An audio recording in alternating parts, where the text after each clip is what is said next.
Hello, everybody. I'm Toby Shifsky. I'm the Vice President of Kaplan Real Estate Education, and you are here for the Real Experts webinar. Our guest today is none other than Adam Hergenrother. Adam, how are you? I'm doing amazing. How are you, Toby? Great to be here. I know we connected a little bit earlier, everybody, and we say we're doing amazing, but this year's been a hard year. And it's probably not going to change for just a little bit, but you're going to get some insights on how to tackle it today. You know, today's episode is our Achieving Success and Inner Peace using a 200% life model. And it's a concept, it's a philosophy that Adam has come up with. And so what I want to do, Adam, why don't I introduce you? You've been here. You're like our December guest, like the year wrap. And then what does the next year look like? And we always get an insight from you that people can hang on to. I know we got a lot of people here that are still sitting in their licensing education. Some have been in the business for years and years and years. But let me introduce you. If you haven't seen Adam yet, you should. So Adam Hergenrother is the founder and CEO of Adam Hergenrother Companies. It's called AHC, which includes KW Vermont Livian, BlackRock Construction, the founder and force multiplier, the Hergenrother Foundation. Adam, you got a lot of entities going on here. Too many. We can cut it off from there. Adam has built, just so everybody knows, he's built a thriving organization by creating a culture where personal growth and work-life integration come first. So personal growth and work-life integration. Wouldn't that be great, right? And I think we're going to talk a fair amount about that today. Right? AHC is a powerhouse connector, matching talent with opportunities, the community with resources, clients with realtors, investors with projects and goals, with high impact contact and training. So you've taken a holistic view and say, why not mesh everything together? And I think that's commendable. I think you do a really good job of that. So through models, systems, culture, training, and community, AHC empowers the leaders of today and develop the leaders of tomorrow. So Adam, thank you for being here today. And I always appreciate wrapping up the year and getting a little look forward into next year with you. Thank you. Thank you. Appreciate being here. Absolutely. All right, everybody. Let's do this. I am going to bring us in full screen and I'm going to do a poll question because we always want to know who's on. And we do have a lot of people going through licensing right now, Adam. This is great. We also have a lot of people who've been in the business for a while. And so we'll just get an idea of the crew, because I'm going to ask you wizened veterans to play along in the chat today. So let me do this. I'm going to launch this poll. Who is in the audience today, right? How long have you had your real estate license? Go ahead and answer on the screen. If you're on your phone, you may have to roll through to the actual survey that's posted within Zoom. So go ahead and answer that, everybody. We'll just get a really good idea of who's in here. And I can tell you it's looking pretty good, actually. We got quite a few respondents in here. All right, give about 5 more seconds, everybody. Once again, all of our polls are anonymous, so nobody sees your name on the poll. Your chats are not anonymous. Everybody sees your name on your chat, so be appropriate. All right. All right, I'm going to end the poll in 5, 4, 3, 2, 1.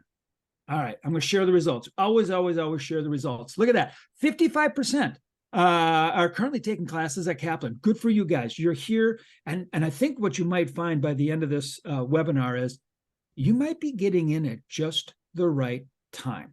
Because I think, Adam, we're going to talk about opportunity a little bit too. And what does that mean? When times are tough is when opportunity happens. And so how many people have been in for 1 to 3 years? Look at that. So I'd probably say 0 to 3 years. 8% have been in. 1% 3 to 5, 3% 5 to 10, and look at you, 10% are 10 years and over. We got over 10% of the people who've been in for 10 years or more. Good for you guys for being here. You're going to get a couple nuggets too, because that's what Adam brings to the program. So, all right, let's do this. I am going to start us off, Adam. If I'm looking at our business, tell me about this philosophy you have about 200% life model. What does that mean? I mean, you've written a book on it, so tell us what it means.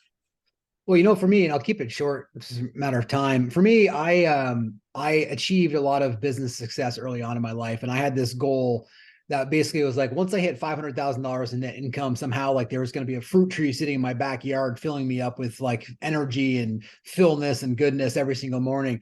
So I bought into that, right? I bought into that level. And I can remember when I was about 26 or 27, when I hit this goal, I was at a holiday party and my mom is the most unassuming person. And I was like, hey mom, I made $500,000 this year. And she was like, oh, that's great. Pass the ketchup. And in that moment, I realized that like she just didn't care. And I asked a deeper question, Toby, and I said, well, do I even care? And the reality is I didn't. I was actually out there in the business world trying to prove to my parents, to myself, to everybody else that I was worthy of whatever it was. And at the same time, I realized I really enjoyed building businesses. Now I have businesses that have over 1,000 people in them. And at the time we maybe had like 20 or so. And so I really enjoyed building these businesses, but I also realized that I can't allow my joy to be conditional about what's happening outside.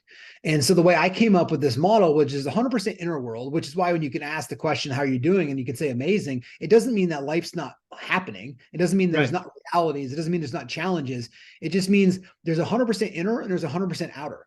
And if you haven't noticed, what your people are really doing is they're trying to use the outer world to make the inner world have a better experience. And actually, in fact, I think what most people say when they say, go out, Toby, and be successful, what they're really saying is go out and get enough money, fame, power, leverage, whatever you need so that you can control the events around you so that you can then control your inner experience.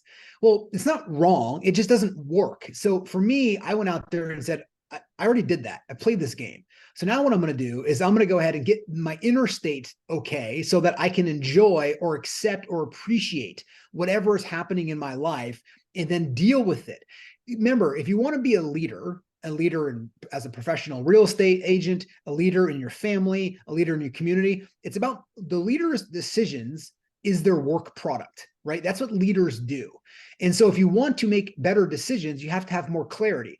And when you're not disturbed from the inside, either high or low, then you can make a better decision. So I just started working backwards and saying, look, my job as a leader is to make 3 quality decisions every day. And I don't care if you lead a company or just leading yourself, those are 3 quality decisions that you can make every single day. That could be of reading a certain number of chapters to get your license, start, a certain training class that you're doing every single day. You make these decisions that leads into this momentum that then propels and changes your life. Remember, one point is you think what you do, and what you do is who you are. And so you have to start and work backwards for thinking has to be first inside than outside. It's not grow rich and think. It's right and grow rich. Well, you see it all the time, right? You see people chasing everything. We've seen a lot of people in this industry have been licensed since 1991. And you see a lot of people chasing. I think it's a super interesting perspective. It's really about get your house in order, understand what's important to you. What do you really value? I had a very, very important friend of mine who said, when your values are clear, your decisions are easy. Yes, they are. And I like the fact that you said, listen, as a leader, you should be making 3, say it simply, excellent decisions a day.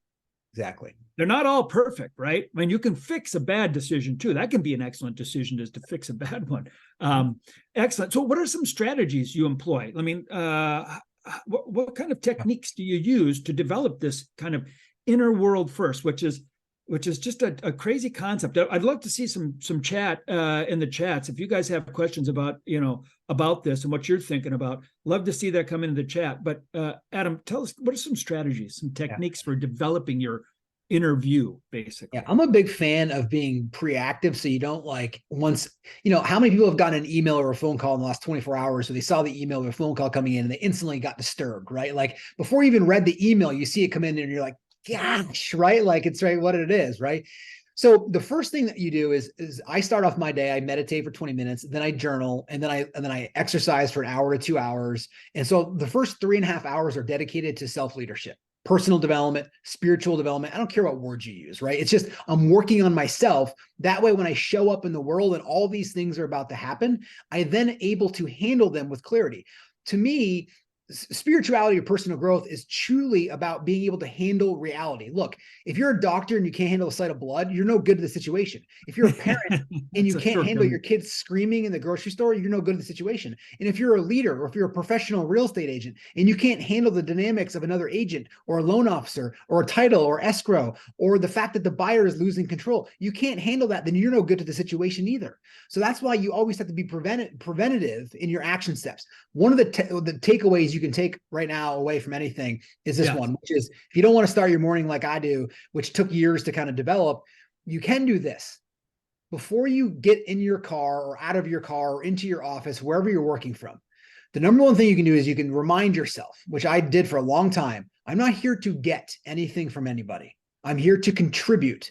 I'm not here to get anything from my employees. I'm not here to get anything from my clients. I'm here to see what is being asked of me in this moment so that I can contribute, so that the moment is better off for having passed by me. Yeah, so you're bringing value. You bring value by your perspective. It's not about getting, it's about bringing value. That's an interesting concept. It's and I think to what you talk about, this morning routine, I guess I've been working on my inner self for years. I didn't even know it, but I do a lot of bicycling, and it's a 5 a.m. start. It's dark out in the, and I'm out with lights on with another group of people. Yep. But bicycling is one of those endurance sports where there's very much of a meditation that happens while you're actually doing it. But the routine, and there's the thing I get out of it, and I just share this with people, there's always a sense of accomplishment too when you do that routine and you get through it, and at the beginning of the day, no matter what happens the rest of the day, you've accomplished something. And I like the fact that, what'd you say, you build your inner self? How did you say that? You said you build your can't remember exactly, but I thought it was impressive. Yeah, well, I think you're spot on. I think, remember, self-mastery is what people are looking for. Self-mastery is really overcoming that voice inside your head that tries to derail you from your goal. If you really want to think of it from that and that's why you feel that sense of accomplishment, Toby, in the beginning when you work out, because I've done 21 Ironman, so I've done a lot of endurance activities. And part of what this is when you wake up every day, you want to run or bike or swim or skin, and your mind goes, I don't really want to do this. And you do it anyways. And so you're building self-mastery, which is overcoming that voice that tries to derail you. And it's going to happen as you get your license and you go into lead generate or want to be belly to belly with consumers. There's going to be a voice that says, oh, you can do that later. Go distract yourself. Self-mastery, which then leads to self-leadership, which then leads to leadership, is about staying and holding yourself accountable to things that you need to do to put yourself in the highest probability of contributing and serving that day. Excellent point. I'm looking at Danielle asked a question. What things do you cut out of your life on your path to success? What habits aren't necessary or have no value towards success? And I think that kind of leads us into, what's happening in people's inner world and their decision-making that's hindering their success. How do you deal with that? How do you rationalize that? Yeah. People struggle with decisions because really what they're doing is every time a decision shows up, you're creating a mental movie inside your head to see how your inner experience is going to react to the decision that you're about to make. So I want people to pause and listen to that. That's what you're doing. Like, for instance, the easiest example I can give to you is, when you put on a new outfit, you already know how the outfit feels. But what do? You go look in the mirror because you want to see how it hits your inner world. You already know how it feels. You know how it hits my waistline is what I want. Exactly right. Yes. Yeah. And so what people do, right, is they start trying to create this mental image. It's why people struggle with decisions. When you drop all of that, when everything becomes undisguised, decisions become easy, because it's not that the decision itself becomes easy. It doesn't mean the action necessarily is easy. It doesn't mean there's not challenges. It doesn't mean the world's going to go your way. It just means that I'm able to handle the decision here and able to move forward with it. So the more you can be preventative, the more that you can understand around decisions of what it is and where you get caught in these things, the more awareness you can bring to watching the mind do this dance of trying to get the perfect decision, which isn't going to be perfect. It's never going to be a decision. And if most people make a decision based on how they feel versus making a decision on what is best to do for their organization or for their bodies or for their relationships. Look at this. So what is your story? What did the beginning of your career look like? And I would think I'll start with me, but I think correct questions from Adriel. Adriel, my career looked just like yours is. If you're sitting in education courses right now, I knew nothing. And I knew some people, I had some understanding. I think what you're getting here with the perspective of me and really with Adam today is your career is what you make of it. Meaning, I think from Adam's perspective is control your inner world first before you try to tame the outer world. Know what drives you, where your values are, and those decisions. Although you don't make perfect decisions, and I think it was interesting that you said they're not all going to be perfect. In fact, I tell my team all the time here, and they're probably tired of me hearing it, but I say, listen, I shoot for 90%. If I can hit 90% excellent decisions, the 10% are going to be awful, and we're going to have to fix those. But 90% is not bad. But that gives me the right to be wrong. And that's another thing. You're never going to be perfect in your decisions. So how do you recover from that? How do you adjust quickly? Super important. Adam, let me ask a question. When you talk about the roles, what roles do mindfulness and awareness play, in achieving kind of this balance that you're looking for? Can you provide some guidance for people? Like, how do I get to this balance? Yeah, I'll start off with the top line answer too. I borrowed $8,000 to start my first business in 2006 when the market was pretty fleeting, and just started building one step in front of the other to the organization. Hold on, one second, Adam. It's your perfect example. So Adam borrows $8,000 in 2006. Does anybody know what happened at the end of 2006 and really into 2007 and for sure by 2008? Does anybody know? If you know what happened, put it in the chat real quick. And look at that market crash. Look at Steve Barber wins. So yeah, it was the whole mortgage crisis. And so, because I know we're gonna talk about the opportunity today, but if you guys want to look at somebody who started at a point when things crashed and look where he is today, pretty fantastic. Okay, so you borrow $8,000. It's 2006. Go, Adam. Yeah, I think for one is building any business, whether it's a sole proprietorship or a company, is all about surviving your mistakes. And it's actually about failing small enough so you can survive them so that it puts you on the right path. So as you embark on your journey in your career, the more that you can become aware that failure is part of this whole process, the easier it is and the more fierce you become as a business owner, because you're no longer tied to needing the world to be a certain way for you to be okay. And you can show up and contribute and build and accomplish anything that you want to. It's right there for you. You just got to be in charge of your own life. If you are unaware of your decision-making, which is what the original question that you asked, right? If you're unaware of that, you end up getting caught in what the self-concept or ego wants you to do versus actually getting outside of that, being aware that there's a voice inside your head talking to you at all times. And when you get to become aware of that, you then are able to basically ignore it, and ignored guest quickly leaves. And you're then able to be face to face with the action that needs to happen right in front of you. I use this technique and we teach it to our organization, which is you first relax, release, and then act. The relax is when you get disturbed, you just relax. You don't relax the anger, you relax you so the anger can then release through you. And then you can take the action that is necessary because it's the purest action that you can take.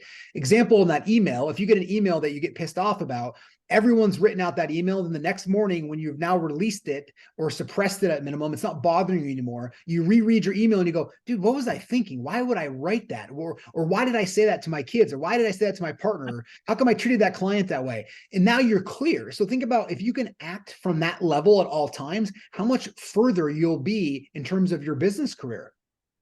So you had 3 R's there. React. Yeah. Relax. It's first relax. Always relax. Always relax. Still. So you always relax, release, and then act. And then act. It's A. I had a very good mentor one time said, before you send that email, wait 24 hours. Yeah. Right? Yeah. And I think if you become aware, because that's the question, if you become aware, you then become aware that you're triggered. You become aware that you're now wanting to be right in this email and wanting them to know that they're wrong and you're right? And you just get in this whole mess that doesn't need to be there. So then you go, okay, what do I really need to convey in this email message? And then you become aware that if I'm not quite here, then you employ your strategy, Toby. You go, then I'm not going to respond to this for 24 hours, right? That's really what you do. And so that it's the same thing. Like the other day, my wife was eating a chip and I was getting so annoyed by her eating a chip. I'm like, who eats a chip this loud, right? Like, how is this even possible that this is even happening? Yeah. And I just became aware that I was about to yell at her for absolutely nothing that she was doing wrong. So I stand up and I'm like, I'm being really annoyed by the fact that you're eating this chip. And I just need to walk away for a second. So I walk away and I come back in the room. She's like, you better? And I'm like, yeah. So it's like, you just learn to deploy this and it makes you just lighter in life, man. I mean, at the end of the day, you want to just be able to enjoy your journey while you're building your businesses and the challenges that come along with it.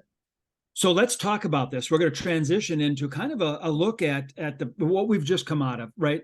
Probably the hardest, most difficult year since the year you got into the business, 2006, 2007, 2008. Miserable real estate. Yeah. Everybody had to reinvent themselves. This is when the whole financial, the mortgage crisis happened. 10% of all homes were going into foreclosure and short sale, and nothing else was selling.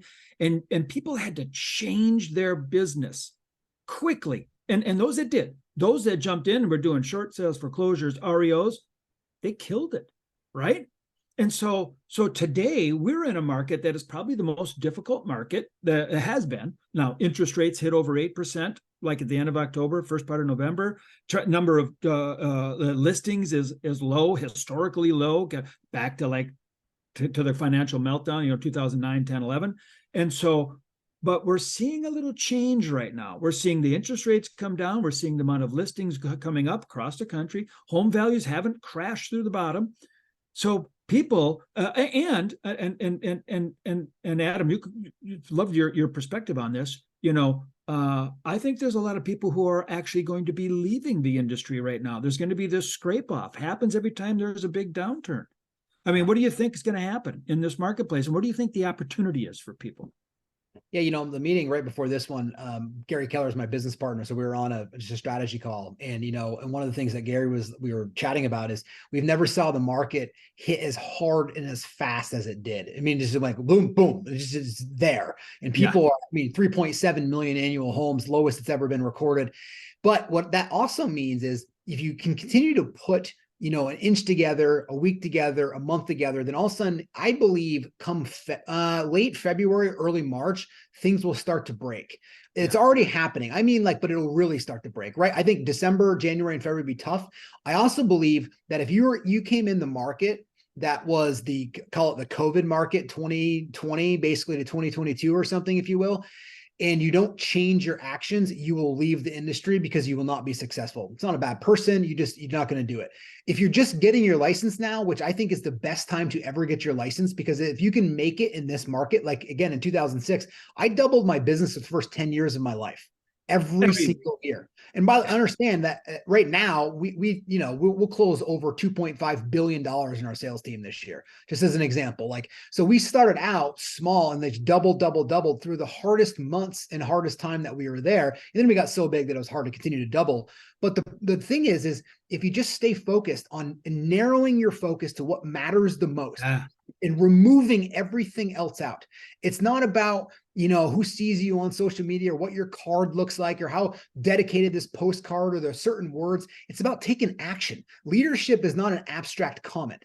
Leadership is about getting yourself to take a new level of action that benefits you in the organization in a better degree. That's what you have to do in today's market. And if you're willing to do that and you're willing to step up, you will succeed wildly and you'll take massive market share. Love it. I love what you said there.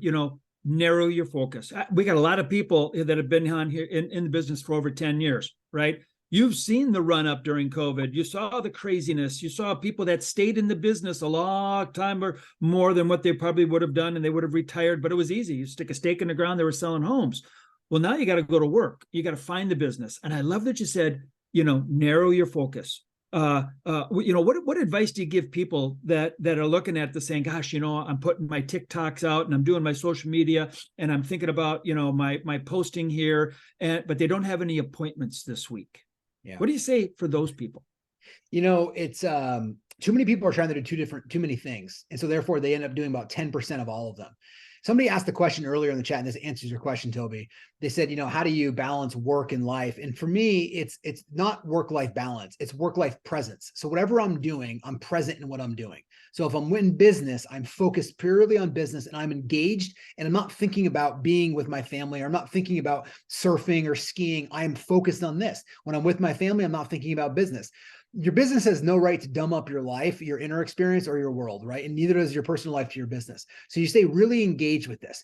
And at the beginning of every week, if you wake up and you don't have any appointments for the week, there's nothing else that matters than you going out there and viewing it. In 2006, 7, and 8, my philosophy was I was going to go out and get an appointment every single day. I didn't succeed at it, but that was my goal. And I tell agents now, they always be like, okay, I lead generated for 60 minutes. And then it's like they check the box. And I go, well, did you get your appointment? And they're like, no. And I go, then why'd you stop? I would lead generate for 12 hours a day to try to get an appointment. I just went stuck because nothing else matters. The size of the font on your postcard doesn't matter. Like, you're just distracting yourself from the work that actually matters. Yeah, and your logo. It's just, oh my God, it's belly to belly with buyers, sellers, and investors, and you have to communicate with them. So if you're not setting yourself up in a situation where you're actually having a face-to-face or a Zoom or at the property, then you're doing yourself a disservice by not having the appointment ready. Love that. So when are you done for the day? Get your appointment. Get an appointment set, right? If it's 5 hours, 10 hours, 12 hours, whatever it is, and this is it, guys. This is a competitive marketplace, but here's the really good thing. We're going to see this scrape off of 10, 15, 20% of all agents probably over the next, year. You're going to see this come off. There's going to be opportunity in there. Those of you who've been in the business and you know how to get those appointments to go belly to belly, you're going to be super competitive. Get the appointment, be competitive. For those people sitting in real estate licensing right now, right? You're completing your education. You're going to come out and get licensed right at about the bottom of the trough as this thing starts to turn around come early spring.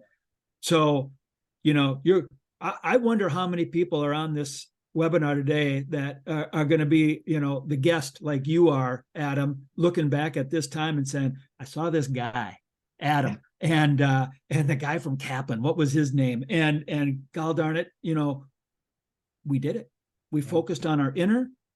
We focused on what was important in the business, which is getting the appointments, and we did it. And we doubled every year for 10 years. I hope somebody is on here that comes back and says, I doubled my business every year for 10 years. That would be outstanding. Adam, I want to say thank you. Thank you for being here. Thank you for sharing your time. I know you're busy with all your businesses. I'm going to have to get that alphabet soup figured out for all those businesses you got, because that introduction was a little shaky, but you are awesome. And thank you for being here again. Everybody, take care. Happy New Year. Happy holidays. And we'll see you again in 2024.